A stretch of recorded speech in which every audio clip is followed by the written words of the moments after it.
This channel does not promote any violent, harmful, or illegal activities. All content provided by this channel is meant for an educational purpose only.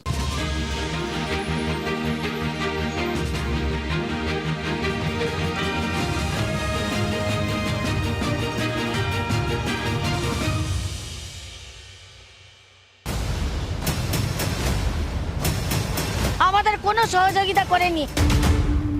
আমরা চাই যে মাইকটা অবিলম্বে বন্ধ থাকুক পরীক্ষা চলাকালীন সময়টুকু।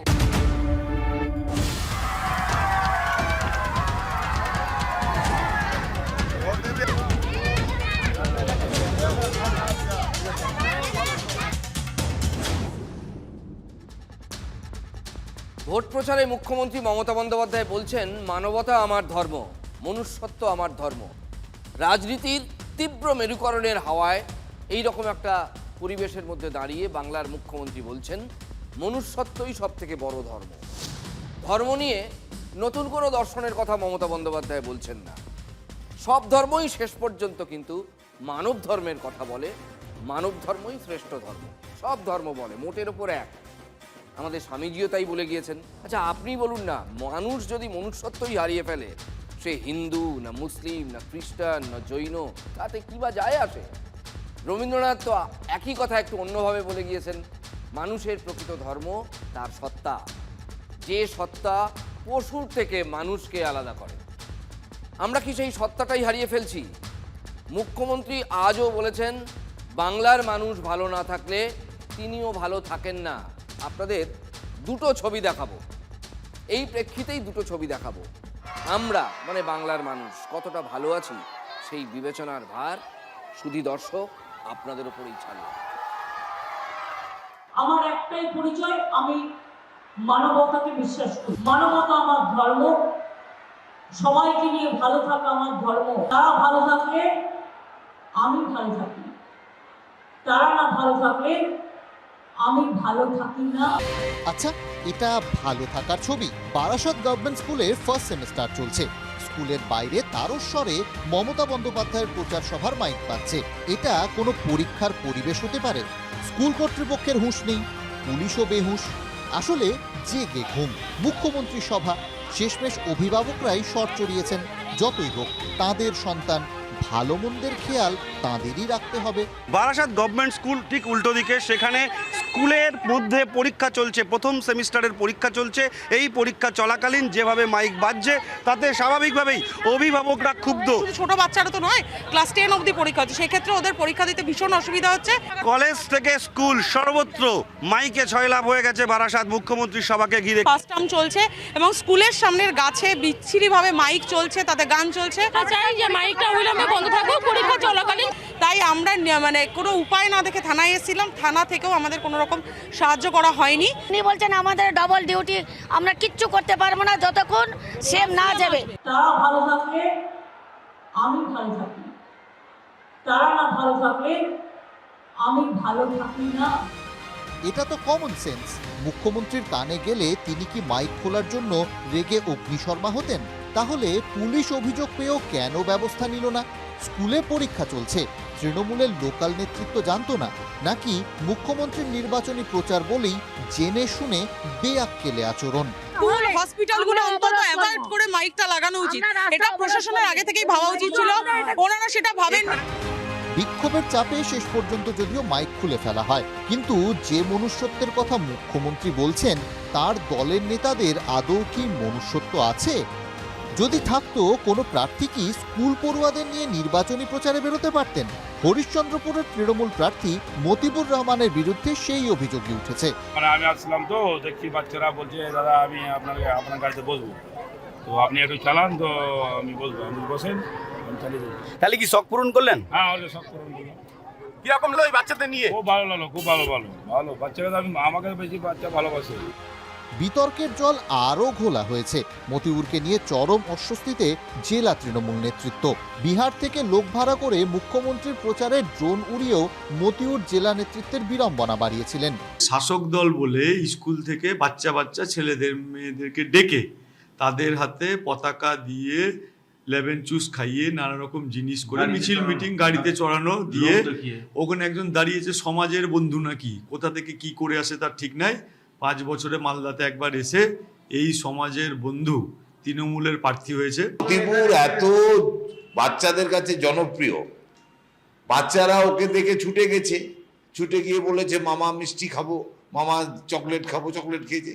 এবার মতিপুর যখন কোনো বাড়িতে ঢুকেছে বাচ্চাগুলো গিয়ে ঢুকে গেছে। তার মানে এই নয় যে বাচ্চাদের নিয়ে প্রচার করতে হবে। আমাদের ওই এলাকায় যে নেতৃত্ব আছে ভারতীয় জনতা পার্টি, তারা ইলেকশন কমিশন অফ ইন্ডিয়াকে জানিয়েছে বাচ্চাদের নিয়ে প্রচার করার অভিপ্রায় তৃণমূল কংগ্রেস বা মতিপুরের নেই। বাচ্চাদের আদর করার ছলে বিষয়টি ঘটে গেছে। এটাকে নিয়ে নির্বাচন কমিশনে কোনো কমপ্লেন করা, আমরা মনে করি এটা একটা অর্বাচীন কাজ। এই কাজ একমাত্র বিজেপি বা কংগ্রেসটাই করতে পারে। পড়ুয়াদের মা বাবা জানলেন না, শুধু কচিকাচাদের আবদার শুনে স্কুল ইউনিফর্মেই তাদের গাড়িতে তুলে নিলেন। তাদের হাতে দলের ঝান্ডা ধরালো কে? তৃণমূলের মতিউর রহমানের কেন মনে হলো না এটা অন্যায়? মতিউরের ভুল অন্য কেউ ধরিয়ে দিলেন না কেন? এর নাম মনুষ্যত্ব? এই ভালো থাকার কথাই কি বলেছেন মুখ্যমন্ত্রী? আচ্ছা, মিছিলে কি লোক কম পড়িতেছে যে স্কুলের ছেলে মেয়েদের ডেকে আনতে হচ্ছে? গতকালই প্রশ্ন তুলেছিলাম, মুসলিম ভোট ব্যাংকে টান পড়িতেছে বলিয়াই কি হুমায়ুন কবিরের ভিডিও দেখাইয়া প্রেস কনফারেন্সে তৃণমূলের 3 তারকা বসিয়াছিলেন কাল? ফিরহাদ হাকিম, ববি হাকিম, অরূপ বিশ্বাস এবং কুণাল ঘোষ। 30 ডিসেম্বরের ভিডিও সম্ভবত। তো আমি দল খুলেছি কবে? 22 ডিসেম্বর। মুখ্যমন্ত্রী মমতা বন্দ্যোপাধ্যায়ের সততা নিয়ে তো আজকে বাংলার মানুষের কাছে অনেক জিজ্ঞাসা আছে। আমার আজকে নতুন করে আরও জিজ্ঞাসা যে ওনাদের হাতে, ববি হাকিমের হাতে যদি এই ভিডিও থাকতো, তাহলে 22 তারিখে যখন আমি তার বিরুদ্ধে দল ঘোষণা করলাম, তাহলে আমার বিরুদ্ধে তো তখনই প্রকাশ করে এসব নিয়ে 8 তারিখে এই ইউটিউবটা খোলা হয়েছে, আর এই একটাই ভিডিও পোস্ট হয়েছে। তাহলে আপনাদের মতো এত জার্নালিস্ট, এত সব চ্যানেল, এত ইউটিউবার, কেউ জানলো না, শুধু এই জানলো। হুমায়ুন কবির রেজিনগরের এমএলএ, রাজ্যের 294 জন এমএলএর একজন তিনি। এখন অবশ্য তার থেকে বেশি কিছু তিনি। আজ অভিষেক বন্দ্যোপাধ্যায়, অমিত শাহের মুখেও হুমায়ুন কথা। খুব ইন্টারেস্টিং, আমি দেখলাম হুমায়ুন কবিরও বলছে এটা এআই জেনারেটেড, বিজেপির শুভেন্দু অধিকারীও বলছে এটা এআই জেনারেটেড। আমার আর কিছু বলার নেই, ঠাকুরঘরে কে, আমি তো কলা খাইনি। आप ममता जी की क्षमताओं से अनजान हो। ममता जी ऐसे 2000 वीडियो बना सकती है। हुमायूं कबीर और Bharatiya Janata Party South pole North pole है, कभी हमारा मेल नहीं खा सकता। हम बाबरी मस्जिद बंगाल में बनाने के वाले के साथ बैठने से और 20 साल हम ऑपोजिशन में बैठना पसंद करेंगे। হুমায়ুনকে সাসপেন্ড করেছে তৃণমূল, তারপর হুমায়ুন নতুন দল বানিয়েছেন। আসাদুদ্দিন ওয়েসির মিমের সঙ্গে তার জোট হয়েছিল, কিন্তু তৃণমূল এই ভিডিও প্রকাশ্যে আনতেই, মানে তৃণমূল এই ভিডিওটা বাজারে ছাড়তেই মিমের সঙ্গে তার জোট ভেঙে গেছে। আজ দুজনার দুটি পথ দুটি দিকে গেছে বেঁকে। শুভেন্দু অধিকারীর নাম কিন্তু আমরা বলিনি, শুভেন্দু অধিকারী না হুমায়ুন বলেছে, আমি কিন্তু একবারও কালকে বলিনি। কিন্তু ও আজকে প্রমাণ করে দিল যে পূজা ঘরে কে, আমি তো কলা খাইনি। হুমায়ুন কবির এবং মিমের জোট ভেঙে যাওয়ায় তৃণমূলের হাসি চওড়া হওয়ার কথা, এবং তাই হয়েছে। কিন্তু জোটটা সত্যি কি ভেঙেছে? গ্রাউন্ড লেভেলে জোট কি সত্যি ভেঙেছে? আজ উত্তর দিনাজপুরের ইসলামপুরের রহতপুরে একসঙ্গে সভা করার কথা ছিল হুমায়ুন কবির এবং আসাদুদ্দিন ওয়েসি, মানে যুগলবন্দি হতো, কিন্তু আসাদুদ্দিন ওয়েসি সেখানে যাননি। কিন্তু ইসলামপুর কোর্ট মাঠে হেলিপ্যাডে ওই ভিড়টা কাদের বলুন তো? মিমের অফিসিয়াল পেজ থেকে একটি পোস্ট করা হয়েছে যে তারা হুমায়ুন কবিরের সঙ্গে কোনো সম্পর্ক রাখবে না, তাদের কোনো জোট নেই। কিন্তু এখানে চিত্রটা অন্য। আমি দেখানোর চেষ্টা করব যে এখানে উত্তরীয়তে মিমের উত্তরীয় পরে রয়েছে এখানকার সাধারণ মানুষ যারা কর্মী, আসাউদ্দিন ওওয়েসির ছবি আমি আরো দেখানোর চেষ্টা করব। এখানেও রয়েছে আসাউদ্দিন ওওয়েসির ছবি। এবং মিমের কর্মী সমর্থক প্রচুর দেখা যাচ্ছে। আমি আরো দেখানোর চেষ্টা করবো। এই যে রয়েছে আসাউদ্দিন ওওয়েসির ছবি এবং মিমের উত্তরীয়। আমি একটু কথা বলার চেষ্টা করব। হুমায়ুন কবিরের সবাই যাবেন? হ্যাঁ যাব। কার সঙ্গে থাকবেন, মিমের সঙ্গে না হুমায়ুন কবিরের? কবিরের সাথে। তাহলে উত্তরীয় তো পড়ে আছেন মিমের। তো ওটা হতে পারে। ওনারা নিজে থেকে তৃণমূলের এই চক্রে পড়েছে। রাজ্যের যিনি ওনাদের দলের সভাপতি ইমরান সোলাঙ্কি ওয়াইসি সাহেবকে ভুল বুঝিয়েছে, আর এরা এখানে তৃণমূলের সঙ্গে একটা অর্থনৈতিক ডিল করে কালকে এই ব্লান্ডার। আজকেই রাজ্যে বসে সংকল্পপত্র ঘোষণা করেছেন অমিত শাহ। তৃণমূলকে সমূলে উৎখাত করার ডাক দিয়েছেন নরেন্দ্র মোদীর ডেপুটি। TV9 বাংলায় এক্সক্লুসিভ অমিত শাহ দেখুন।